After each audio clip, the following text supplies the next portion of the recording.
Cuando abro tu palabra, Conversemos con Dios. escuchar tu Conversaciones que edifican. Un podcast cristiano para tu fe.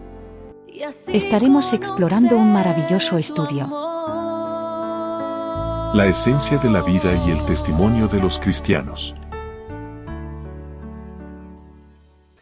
El enemigo no necesita destruir la iglesia desde afuera, si puede lograr que entre nosotros mismos nos destruyamos acá adentro. Gracias por estar con nosotros. En esta ocasión vamos a estudiar lo que es una parte importante de nuestra palabra que Dios nos ha dado, que es la unidad. La unidad sigue con nosotros para que podamos comprender mejor esto. En el centro de mi ser. Hermanos, ante las divisiones en la iglesia, la unidad en Cristo es la solución. Unámonos en su amor y verdad. Reflejando la paz interior profunda. Les ruego, hermanos, por el nombre de nuestro Señor Jesucristo, que hablen todos una misma cosa, y que no haya entre ustedes divisiones. Antes, estén perfectamente unidos en una misma mente y un mismo parecer. Bienvenidos nuevamente, gracias por estar con nosotros, por hacer parte de este canal en Conversemos con Dios. En esta mañana, como dije en la introducción, vamos a estudiar algo muy importante que es la unidad. La unidad. Para ti que me estás viendo, ¿la unidad es importante? ¿Será que la unidad es importante en nuestros centros de trabajo? ¿Será que la unidad es importante en la familia? ¿Será que la unidad es importante en las escuelas? ¿O será que es menos importante en la iglesia? En la iglesia que Jesús dejó para que cumpliera una misión. Nelson, bienvenido, gracias por estar acá. Vamos a estudiar, como dije, la unidad en Cristo. Amén. Si nosotros recordamos, estamos estudiando lo que es las cartas del apóstol Pablo, y en las cartas del apóstol Pablo de Corintios, primera y segunda, estamos viendo que había una iglesia y que en esa iglesia había unos problemas. ¿Qué podemos comentar de esos problemas? Sí, muy buenos días para todos. Gracias, Rafael. Y es un placer nuevamente poder estar acá para compartir la palabra de Dios. Y bueno, en esta semana hablaremos acerca de la unidad en Cristo.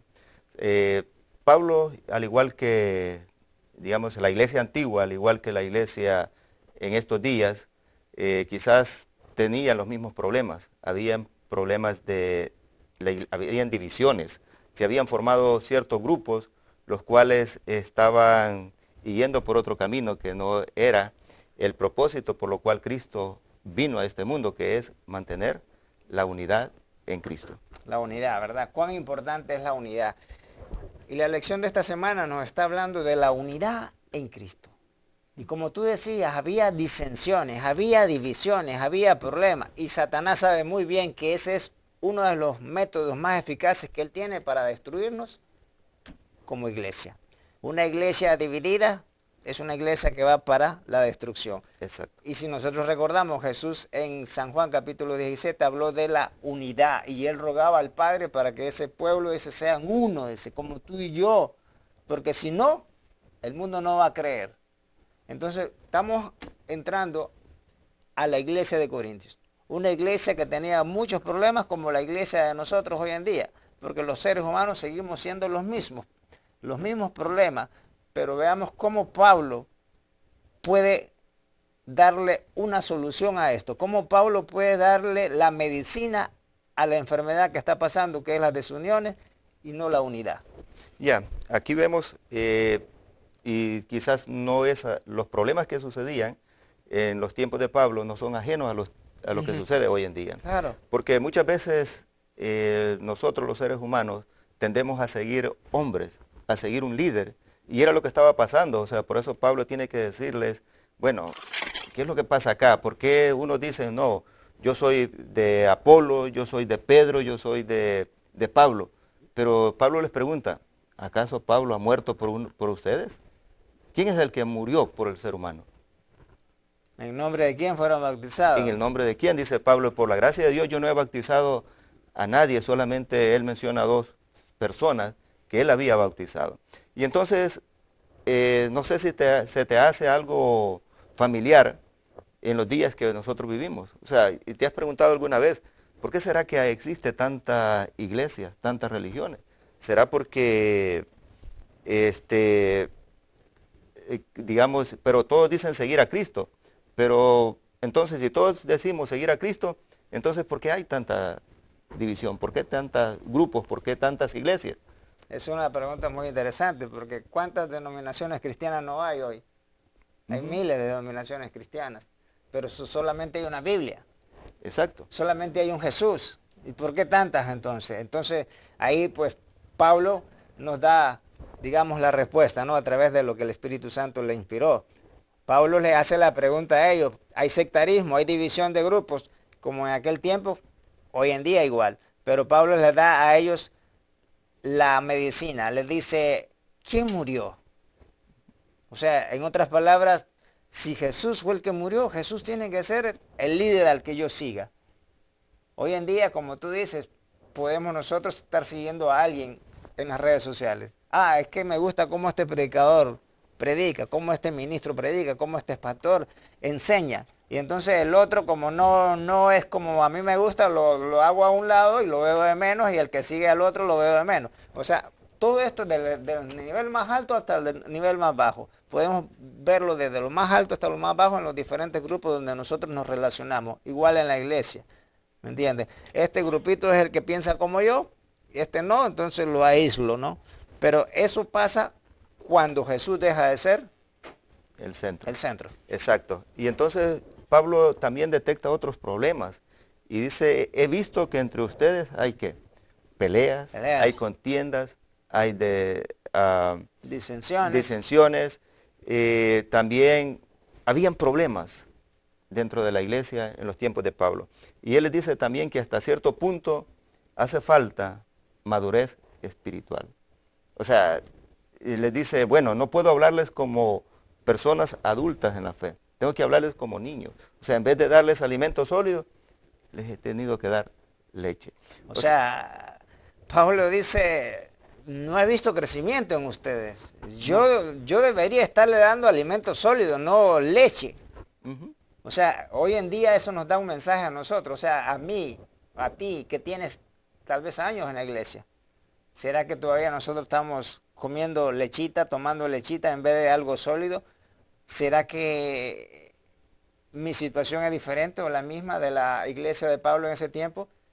Porque yo creo que, como dice Proverbios, que la senda de los justos es como la luz de la aurora, que va en aumento hasta que el día es perfecto. O sea, si nosotros estamos con Jesús cada día y nos relacionamos con Él cada día, lo lógico es que tú crezcas, lo lógico es que tú madures. Pero si mi relación con Jesús es la intermitente, es como las luces de los semáforos, así no se crece.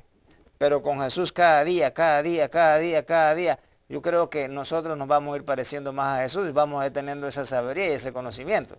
Sí, por eso Pablo dice, ok, es necesario que el cristiano debe madurar.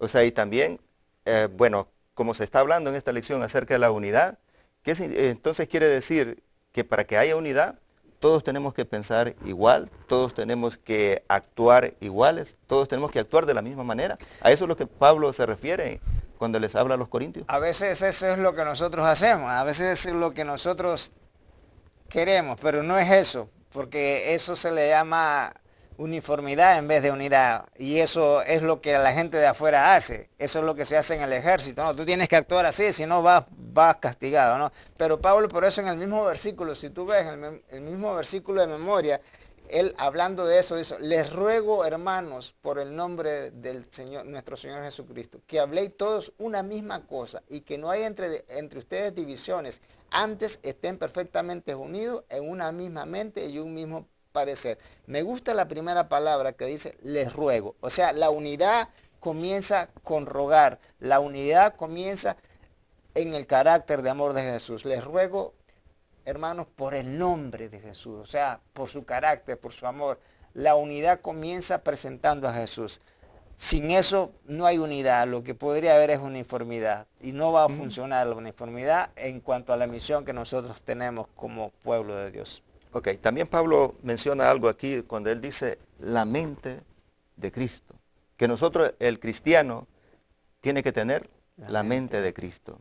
¿Qué significa eso? Que tiene que venir Cristo, o yo tendría que, o sea, no sé, ¿cómo tú lo entiendes cuando Pablo habla acerca de la mente de Cristo? La mente de Cristo es tener el Espíritu de Dios en nosotros. La mente de Cristo es vivir como Jesús. La mente de Cristo es hablar como Él, es servir como Él. La mente de Cristo es ser su instrumento.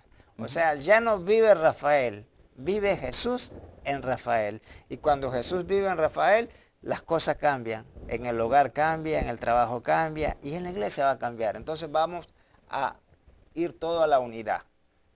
Recuerdo Juan 12:32 que dice: y si yo fuere levantado, a todos atraeré a mí mismo. O sea, la unidad se forma cuando Jesús es el centro. Y si todos vamos a Jesús, como los radios de la bicicleta, hacia el centro, todos se unen, todos se unen. Y eso es lo que nosotros necesitamos, tener la mente de Jesús. Nadie que tenga la mente de Jesús va a dividir. Esa no es la mente de Jesús, esa sería la mente del otro, pero no la mente de Jesús. Sí, bueno, yo lo entiendo de esta manera. Tener la mente de Cristo significa pensar como Cristo, hacer las cosas que Cristo hacía. O sea, Cristo vino a este mundo ¿para qué? Para unir, no para dividir. Claro. O sea, a unir, dice, ese puente que se había roto, que el pecado había roto entre el ser humano y el cielo. Y entonces Cristo tuvo que venir ¿para qué? Para hacer ese puente, restaurar ese puente y unir el cielo y la tierra. Y entonces por eso Cristo nos dice, nosotros tenemos que mantenernos unidos, o sea, todos en un mismo sentir, en un mismo pensar, o sea, en un mismo objetivo. O sea, Pablo está hablándonos como lo del cuerpo, que él mismo da esa ilustración. El cuerpo, cuando un pie sufre, todo lo siente. O sea, es una unidad tanto así que cuando todos nos alegramos porque el triunfo del otro, cuando todos lloramos por la tragedia del otro, porque ese es el cuerpo, aunque la mano no es igual que el oído, ni el ojo igual que el pie, pero todos tienen a Jesús como el centro y un objetivo principal.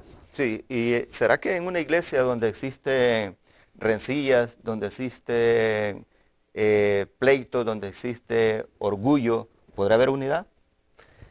No creo que haya unidad. Lo que la lección y la palabra de Dios nos dice, que donde está Jesús, ahí hay la unidad. Cuando Jesús no está ahí, ahí lo que hay es división. Y lo que el enemigo quiere es eso. Si Jesús está, hay unidad. Si el enemigo está, va a haber división. Como él mismo dijo, ¿no?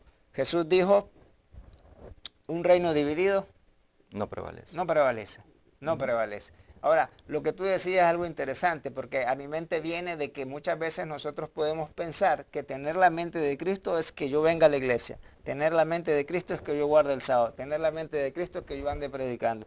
Pero todas esas cosas tienen que ser o deberían de ser el resultado de tener la mente de Cristo.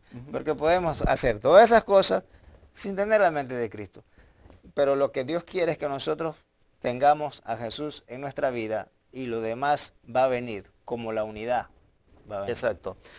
Por eso Cristo, dice Pablo, debe ser el centro y debe ser, digamos, el objetivo del mensaje de cada cristiano.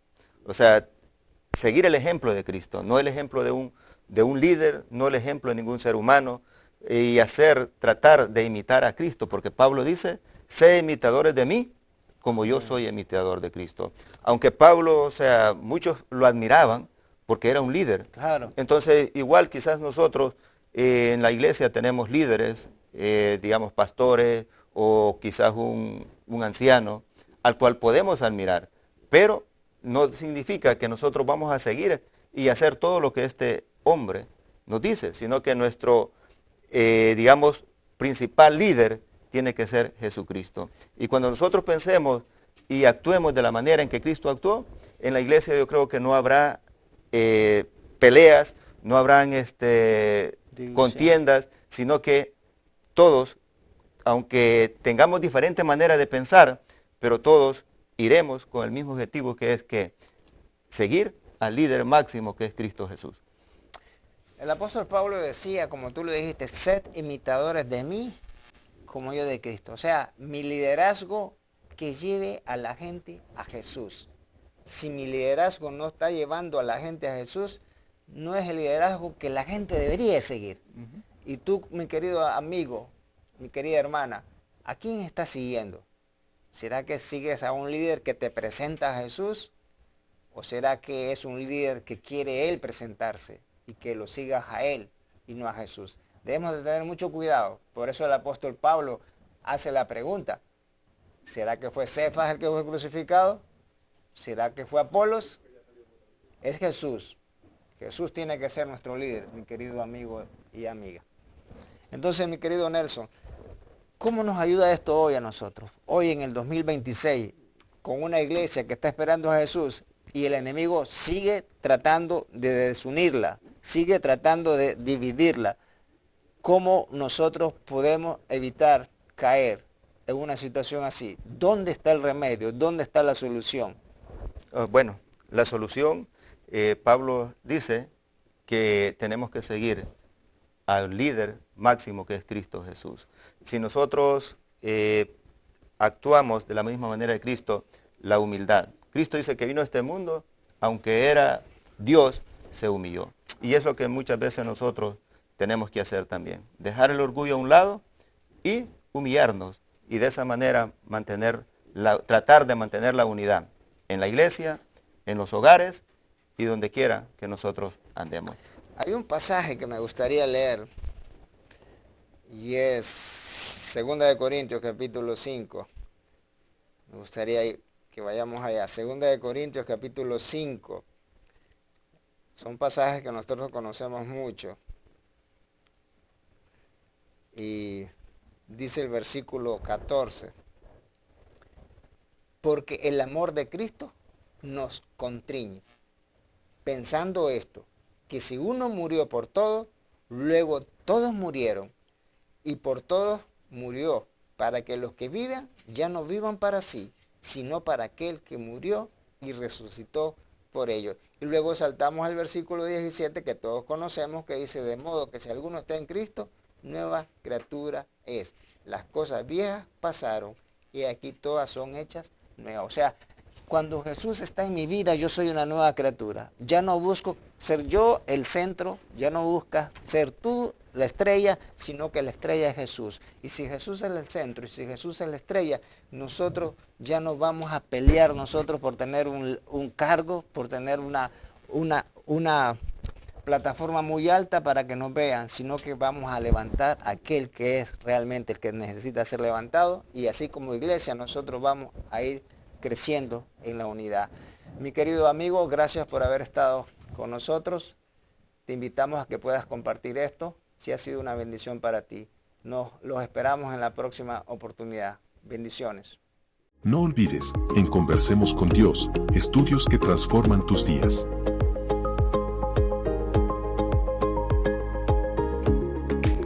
No te lo guardes. Compártelo y síguenos.